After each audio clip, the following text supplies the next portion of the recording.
হাতে 10 মিনিট থাকলে এই রেসিপিটি বাড়িতে একবার ট্রাই করবেন। তারপর আমাকে কমেন্ট করে বলবেন যে কেমন হলো। এখানে আমি ছোট একটা বাটির 2 বাটির মতো ময়দা নিয়েছি, 2 চামচের মতো দিয়েছি তেল আর সামান্য নুন দিয়ে এইভাবে কিন্তু হালকা হালকা করে জল দিয়ে কিন্তু ময়দাটা মেখে নেব। ময়দা কিন্তু খুব একটা নরম শক্ত কোনোটাই হবে না। গ্যাসে একটা কড়াই বসিয়ে দিয়ে পরিমাণ মতো সরষের তেল দিয়ে দিয়েছি। একটা গোটা পেঁয়াজকে ছোট্ট ছোট্ট টুকরো করে কেটে কিন্তু হালকা করে ভেজে নিয়েছি। এবার 2টো লঙ্কা, একটু ধনেপাতা, একটা বড় সাইজের আলু গ্রেট করে দিয়ে দিয়েছি। আর বেশি কিছু মশলা, ধনে গুঁড়ো, জিরে গুঁড়ো, হলুদ আর কাশ্মীরি লঙ্কার পরিমাণ মতো নুন দিয়ে এইভাবে কিন্তু আলুটাকে রেডি করে নিয়েছি। এরপর পুরটা নামিয়ে রেখে এভাবে কিন্তু বড় বড় করে লই কেটে নিতে হবে। তারপর ভালোভাবে লইগুলো কিন্তু বেলে নিতে হবে। এইভাবে একটা বড় সাইজের রুটি বানিয়ে নিতে হবে।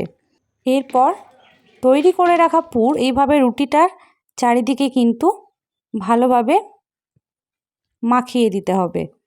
গোটা রুটিটাই কিন্তু যেন কোথাও ফাঁকা না থাকে, এইভাবে কিন্তু চারিদিকটাতে দিয়ে হাতের সাহায্যে এইভাবে কিন্তু গোল গোল করে ঘুরিয়ে নিতে হবে।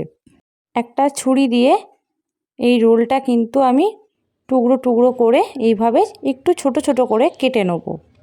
কাটা হয়ে গেলে এই যে কাটা একেবারে হয়ে গেছে। কাটা হয়ে গেলে এইভাবে হাত দিয়ে একটু চেপে দিলেই কিন্তু সুন্দর একটা গোল শেপ চলে আসবে।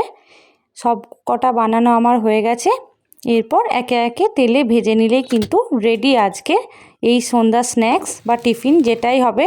খেতে কিন্তু দারুণ টেস্টি। বাড়িতে অবশ্যই একবার বানান।